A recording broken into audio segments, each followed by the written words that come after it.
பயங்கரவாதத்திலிருந்து அரசை பாதுகாப்பதற்காக விரைவில் கொண்டுவரப்படவுள்ள சட்ட வரைவு மற்றும் தற்போதுள்ள பயங்கரவாத தடுப்புச் சட்டம் தொடர்பான செயலமர்வு கொழும்பு சர்வோதய மண்டபத்தில் இன்று 17ஆம் தேதி இடம்பெற்றது. விழுது அமைப்பினால் இச்செயலமர்வு நடாத்தப்பட்டது. இதில் திருகோணமலை, மட்டக்களப்பு, மன்னார், யாழ்ப்பாணம் மற்றும் புத்தளம் மாவட்டங்களிலிருந்து தெரிவு செய்யப்பட்ட சமூக செயற்பாட்டாளர்கள், ஊடகவியலாளர்கள் பங்கு பற்றியிருந்தனர். இதன்போது ஏற்கனவே இருக்கின்ற பயங்கரவாத தடுப்புச் சட்டத்தால் பொதுமக்கள் அனுபவித்த பிரச்சினைகள், தற்போது கொண்டுவரப்படவுள்ள சட்ட வரைவு தொடர்பான தெளிவூட்டல்களும் வழங்கப்பட்டன. மேலும் செயலமர்வில் கலந்து கொண்ட சமூக செயற்பாட்டாளர்கள் தமது அனுபவ பகிர்கள், கருத்துக்கள் என்பவற்றையும் முன்வைத்தமை குறிப்பிடத்தக்கது.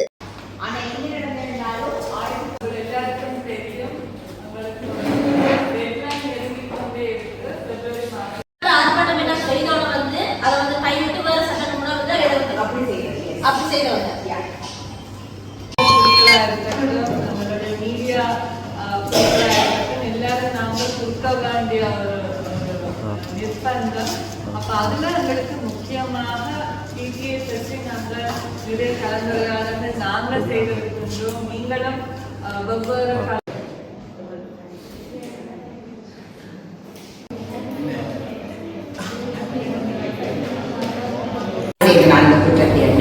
அந்த ஒப்புதல் வாக்குமூலம் உங்களுக்கு எதிராக ஆதாரமாக வழக்கில் பாவிக்க முடியாது. அது சாதாரண சட்டம். நீங்க ஒரு ஒப்புதல் வாக்குமூலம் கொடுக்கணும்னா நீங்க ஒரு நீதிபதிக்கு முன்னாலதான் போய் அந்த ஒப்புதல் வாக்குமூலத்தை கொடுக்கணும். ஆனா பயங்கரவாத தடை சட்டத்துல வித்தியாசம். அதுல என்ன சொல்லியிருக்கின்றாலும் நீங்க ஒரு ASP போலீஸ் இதுக்கு ஒரு ASPக்கு கொடுக்கிற ஒப்புதல் வாக்குமூலம், ASP அல்ல அதற்கு மேலே இருக்கிறார். ஸோ ASP, SP, DIG அதுக்கு கொடுக்கிற ஒப்புதல் வாக்குமூலம் உங்களுக்கு எதிராக உங்களோட வழக்குல பாதிக்கப்படலாம். இப்ப நாங்க பார்த்தோம்னா சட்டம் கொண்டு வரப்பட்ட காலத்தில் இப்ப வரைக்கும் எத்தனையோ வழக்குகளை நீங்கள் எடுத்து பார்த்தீங்கன்னா அந்த